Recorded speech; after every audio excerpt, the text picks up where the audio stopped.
Hey guys, what's going on? And welcome back to episode 3 of Sky Factory 2.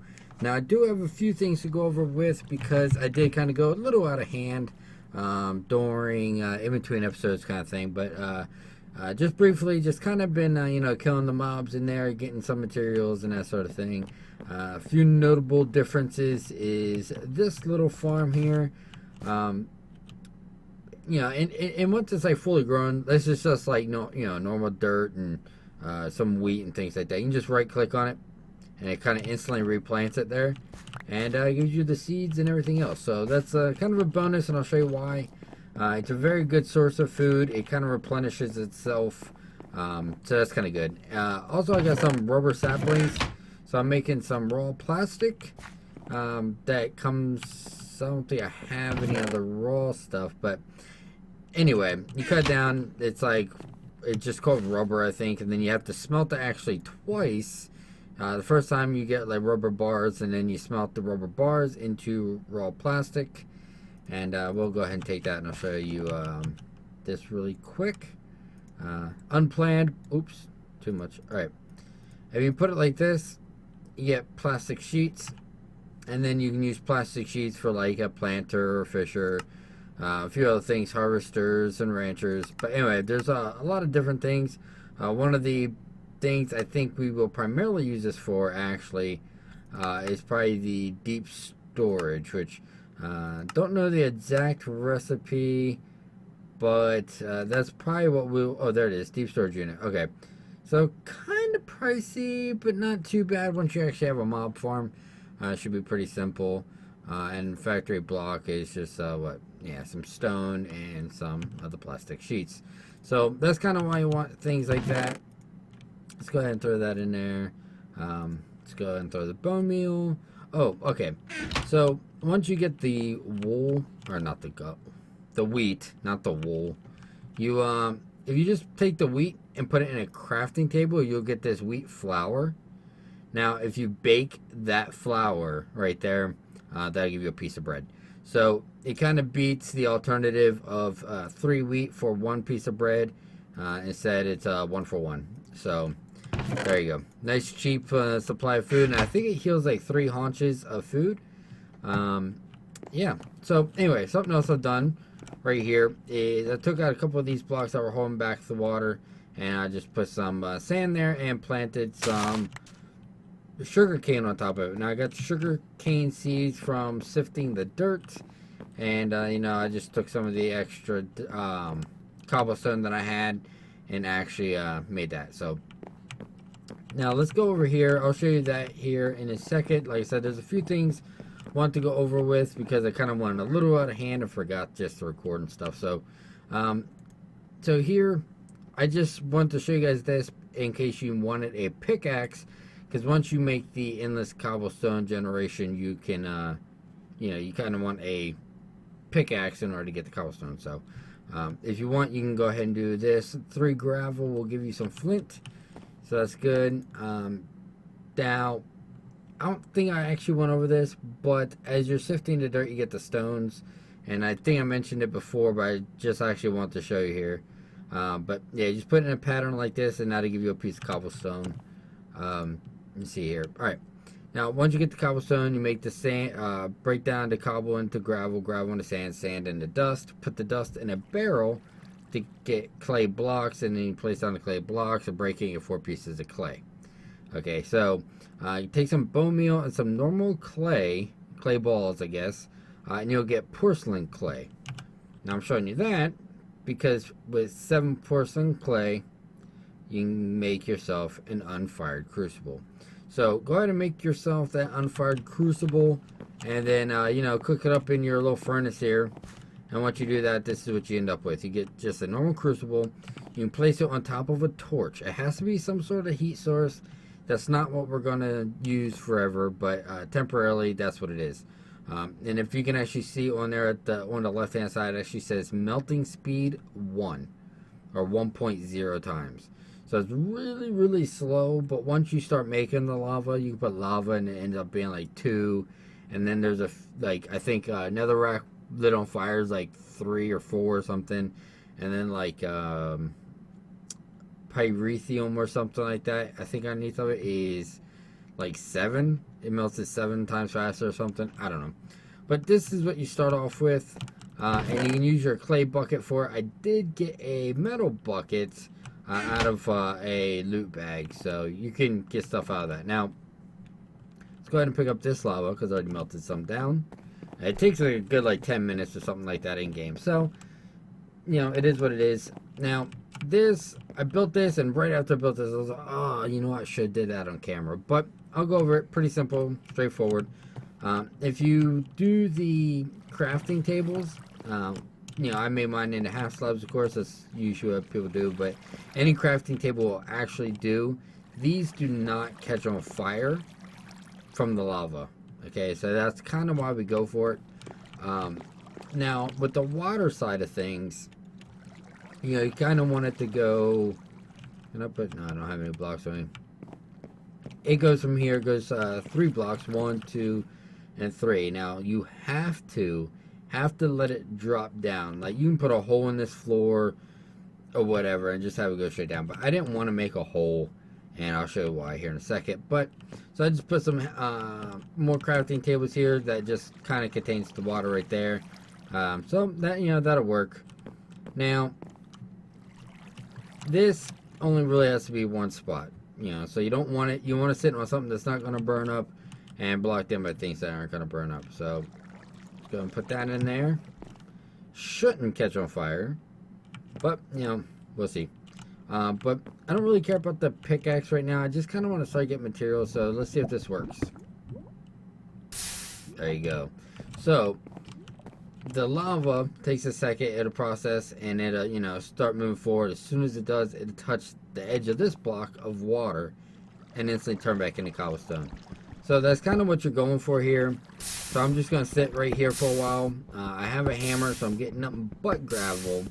So I can make as much flint as I want or whatever. So, but, you know, if you sift the gravel, you can get stuff to actually start getting your ores. You know, your iron and your aluminum and whatever else. So that's kind of the beginning of things. You definitely want to have this, but soon enough we're going to automate this with a let's see here, a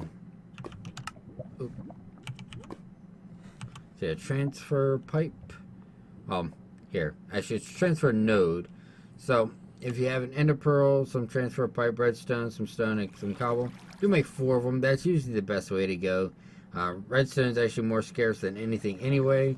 And then you have to make a transfer pipe. Obviously, put that up at the top, which in the updated version, it's really expensive because it's like 6 ingots of aluminum and you know, just some normal any type of glass pretty much, and some redstone. So no big deal. But you also have to make a fort, which is a lot more iron. I think it's like 7 pieces of iron. A world interaction upgrade. Now you don't need this for everything, just anything. It's kind of like pulling an like stone out of itself kind of thing, pretty much. Just like if you put a water block or a source block of water, and then the transfer node for liquids, you kind of need this as well. So, but I'll show you that later, I'm sure. But that's what you need also. So no big deal. So let's slap this in some iron, and hence why I'm going to be getting some materials and sifting some gravel.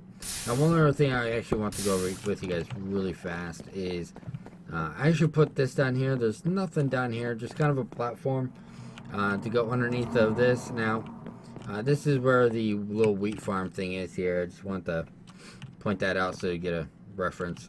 And my lava gen is, or my cobble gen is like right up there somewhere. So what I'm going to do is I'm going to probably drop this platform down. I don't know, maybe a couple more blocks, I think. Yeah, because eventually my cobble gen is going to be down here. I'm going to make a partial workshop underneath of here. Underneath of here is going to be all of my lava gen with a bunch of crucibles, you know, being melting up some lava, and then, you know, in turn the lava powering some machines and things like that. So I'm gonna go ahead and start getting some materials going, and I'll be back in just a moment.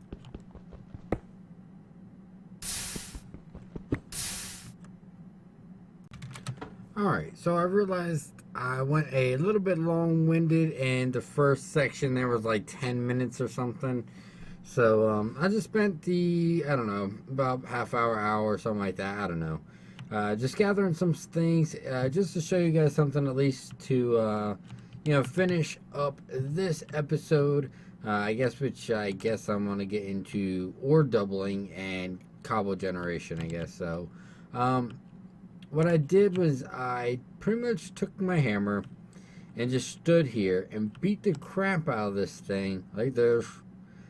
I turned down the sounds, but anyway, until I got 9 stacks. Okay, now 9 stacks of gravel, took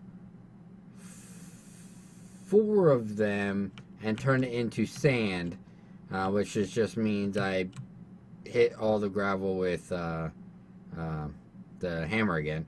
And then I took 1 of the other stacks of gravel and made it into clay. Into dust, actually. And then filled these all up with water, put dust in them, which turned it all to clay blocks. And then just refilled all these anyway. So, here's the final result. I have 1 stack of clay blocks. I have 4 stacks of sand. And I have 4 stacks of gravel. Which gives me, for each one... Well, 1 and 4 and 4, 8 grout. Okay, so let's just boom. Oh my god, that's a lot of grout. Okay, but I'm gonna need a lot of this stuff. So here's what I'm doing here. Alright, give me this. Wow, not even enough. So let's go ahead and alright, let's do that. So, oh nope. That. Anyway, so what this is going to do, this is going to give me actually, you know what, I probably shouldn't cook up all this. I'm gonna go ahead and get another stack of logs, make some more charcoal. But anyway, this is actually going to give me the seared bricks, and I'll cut back in and show you roughly what you could do with the rest of these, and I'll be right back. Alright, so I still haven't turned the sound back on, but that's okay because I'm going to wrap up this episode, but I kind of want to go for a few things really quick, which is, like I said, I've just been cooking up the seared brick. This is like, I don't know, like two minutes after the last part. Anyway, so let's just go ahead and grab a bunch of this seared brick here, so I can show you roughly what I'm talking about. Alright. So first and foremost, I need things like, I think this is the controller. Yep, smeltery controller. Then I need, this is a drain.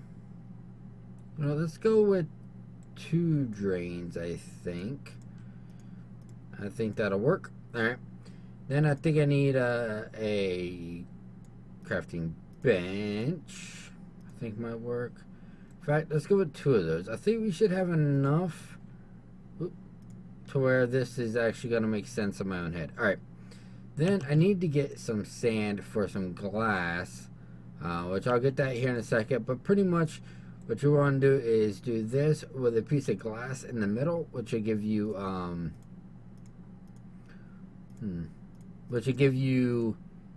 the tank, for fuel. So you can put lava in it, which can smelt everything down, which that's not bad.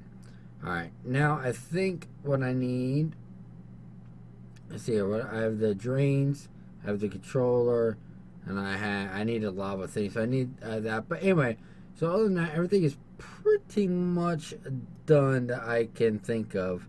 So the rest of this pretty much gets turned into straight blocks. Because what you need to do, is you need to lay this out in like a 3x3, at least I think a 3x3 or 2x2 base, and then outside of that, you just pretty much circle all the way around it, other than the corners, of course. Just on the 4 main cardinal directions, of the structure, which I'll come back and show you that at the beginning of the next episode, because I'm pretty sure I'll build some off camera and show you when I come back and show you what I was talking about. But pretty much the idea is you're going to be able to see this stone starting like right here, I think. So this is the top here. So yeah. I think what I'm going to do is I'm going to put like, crap, where's the middle here? I think this is the middle.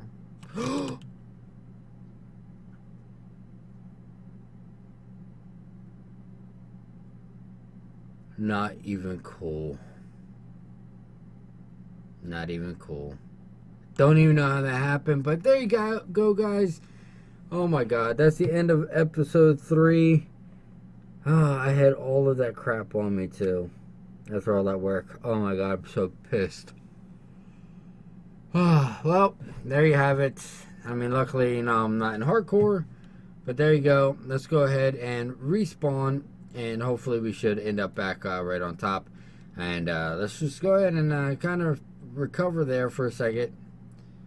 Oh, how did I fall off? I don't even understand.